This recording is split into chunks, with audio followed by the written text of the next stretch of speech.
Joining me now is Washington Congressman Adam Smith, the top Democrat on the House Armed Services Committee. Thank you so much, Congressman, for being here. Really appreciate it. Thank you. Appreciate the chance. So you just heard the criticism from your colleague, Debbie Dingell. What say you? Will you support this deal? I'm leaning towards doing it. And I think the weird thing is, the budget negotiation, this is basically a budget deal. Now, the Republicans tried to take a hostage in terms of threatening the U.S. economy by threatening not to raise the debt ceiling.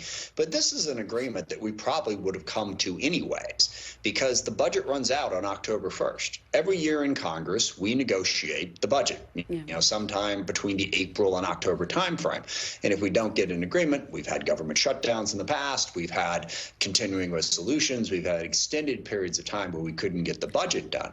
And President Biden was clear, of course we negotiate the budget. The twist this time is the Republicans took the unbelievably irresponsible step of risking the full faith and credit of the U.S. while doing it. But this is basically a budget deal that we negotiated that has the added benefit now of, of saving that hostage that the Republicans took and protecting our economy. And I think President Biden did about the best he could do in a very difficult situation. Congressman, I'm curious because you say you're leaning toward it. What is preventing you from getting to yes? What do you need to have happen to get to yes? Yeah, well, I've been through this a lot, and the bill comes out and you hear what's in it, and then as the days go by, you hear a bit more information. Mostly, unless there's some big surprise that I haven't seen yet, I will vote yes, but I like to give myself time to see how a variety of different provisions in here are interpreted. It's a 99-page bill, which is not as long as some in the past, but I want to make sure there's nothing in there that I haven't thought through yet. Okay, makes sense. Your other colleague, Congresswoman Jayapal, had this to say yesterday about the work requirements. Obviously, a lot of Democrats opposed to adding work requirements to SNAP, which is essentially food assistance, before seeing the legislative text. Take a look at what she had to say. We've seen reams of data that show that when you put these work requirements in, they're really just administrative red tape that prevent the people who need help from getting help. It is bad policy. I told the president that directly when he called me last week on Wednesday, that this is saying to poor people and people who are in need that we don't trust them. What do you make of that? Do you agree with Congresswoman Jayapal? Well, a couple things about that. First of all, this is a negotiation, and sadly, the Republicans control the House. And if we're going to get a budget passed, forget the debt ceiling for the moment, and not shut down the government or lock in continuing resolutions, we have to negotiate with them.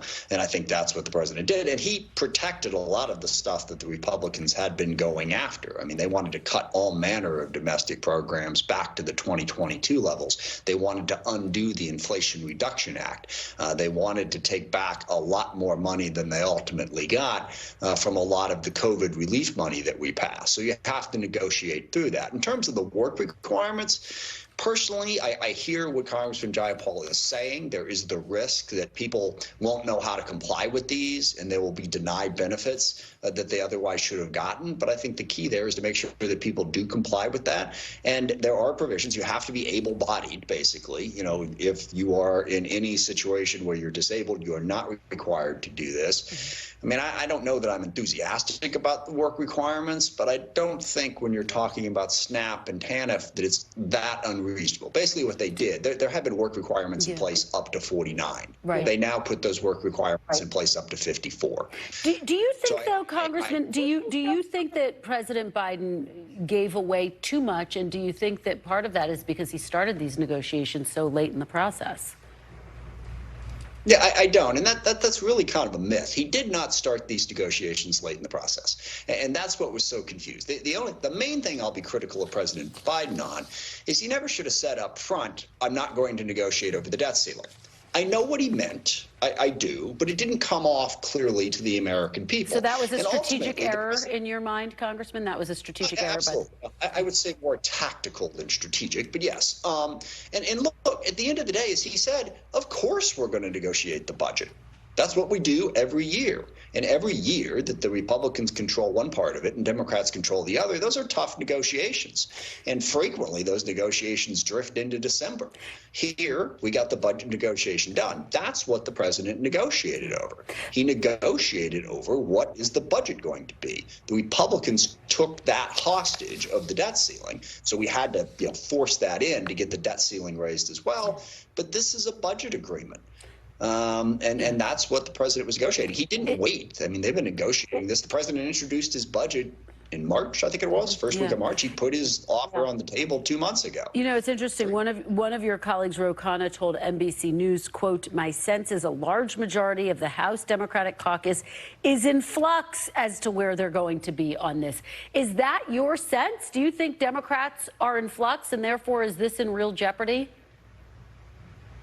No. Well, I mean, my sense is, well, first of all, I think an overwhelming majority of Republicans are going to vote for it.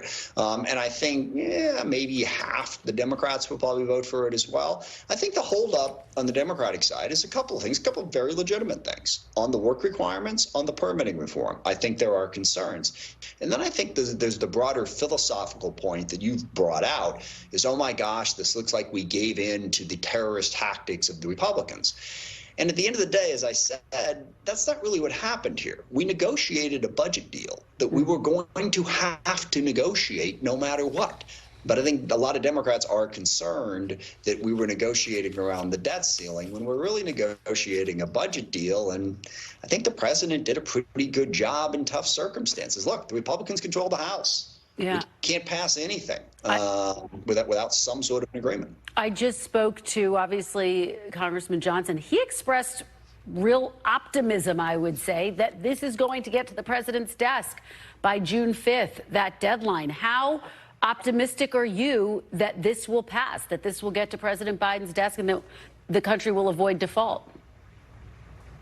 Yeah, I'm very confident, And look, let me just say, I got to give the president some credit here. If you'd asked me that question 4 days ago, I was not very confident because I really wasn't sure that we would be able to get a deal out of the House Republicans, given how strident they are on a number of issues. But right now, I think the deal that was put together that really doesn't do much about the deficit overall. It's a basic budget agreement that sort of locks in the numbers where they're at.